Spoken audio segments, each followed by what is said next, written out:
Another game, this time between Fabiano and Magnus, and those two heavyweights. It looks like Magnus in deep trouble in this game. I think he might have just, has he blundered? Has he missed something? He's lacking squares for the Black Knight right now. There could be a devastating attack against Magnus's king. And the clock situation, he's got time, 14 minutes for Magnus against 8, but look at him on the camera, Magnus Carlsen, looking away, leaning back in his chair. The problem is how to defend this Black Knight. Well, you can't, because if you step back with the rook, then white simply goes rook takes knight, and there is a terrible fork on f6. So you can rule that one out of the equation, and that means you have to move the knight. Yeah. You have to move the knight just to show that variation you mentioned, Ivanka. And rook e5, last move on the board. I don't see what he can do. If he moves the knight in another direction, for example, if he steps it back here to try and trade, then I think there will be consequences in the other direction. A knight check. Where's the king going?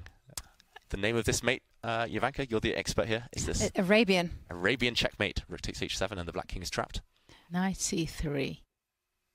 Knight c3. I mean, but still, it's the same problem, right? Knight check. The knight will come to f6. You have a check. Oh, the bar drops though. Does Black's king have to just run for the hills? I think so. Run for the seas.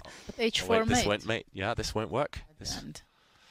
Yeah, maybe I have to go back in this direction to hit your rook, at least survive one move longer, but just to show that one, Judith. There's all sorts of checkmates. The Black king facing White's whole army on its own. This is on the board. This position, Magnus, how is he going to survive? I thought we'd see an Armageddon here, but it's just been, beautiful play by Fabiano Caruana against the French defense. Knight f6 on the board. Just goes to show, you have to maintain your concentration at every stage of the game. And one signs. Slip up, and that's it. Wow. Whoa! That is a great start for Fabiano Caruana as he wins against Magnus Carlsen with the white pieces and nets 3 points. Magnus' woes are just continuing. Yesterday was a bad blitz outing. Today, starting with a loss. Yeah, he's had a torrid time so far, Magnus Carlsen. Just maybe showing a bit of rust. This was his first classical tournament, his